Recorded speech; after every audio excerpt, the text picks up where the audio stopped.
إخوان أخوات، مرحبا بكم مرة أخرى. هذا كما كتشوفوا المدخل الرئيسي ديال حديقة الجامعة العربية. الحديقة عندها تاريخ طويل، أنا أعتقد من الخمسينات، بداية الخمسينات أو ربما نهاية الأربعينات وبداية الخمسينات والستينات. حديقة رائعة وجميلة جدا.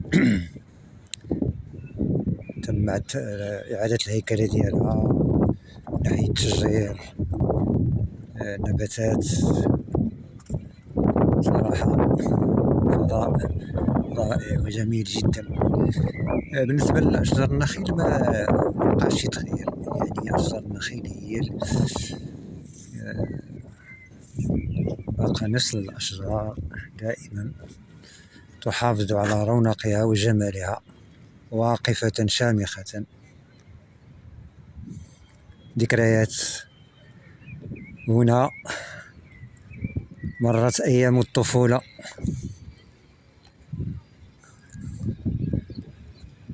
أشجار الكاليبتوس، منظر رائع جدا.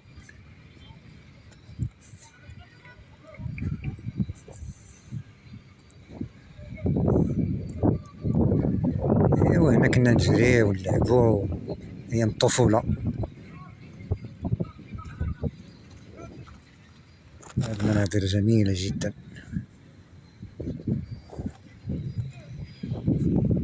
هنا لهاد الجهة هنا كانت حديقة ياسمين، بارك دو جو، حديقة الألعاب هنا مباشرة، فهي دمجوها مع الحديقة، مع حديقة ياسمين. دابا نوريكم بعض لقطات من هذيك البارك دو جو، حديقة الألعاب. ذكريات صراحة كما تيقول تبوريشة.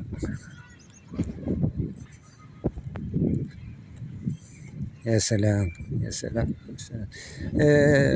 المقر ديال ولاية الدار البيضاء الكبرى، كما كتشوفوا هذيك المكانة سميوها المكانة، في رمضان تتكون فيها هذيك لاسيران، هي اللي كدير رمضان مباشرة.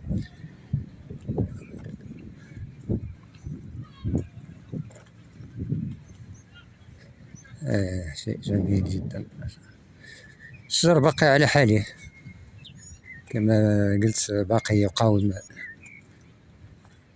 قساوة الزمان. الشجر باقي هو n'a pas changé.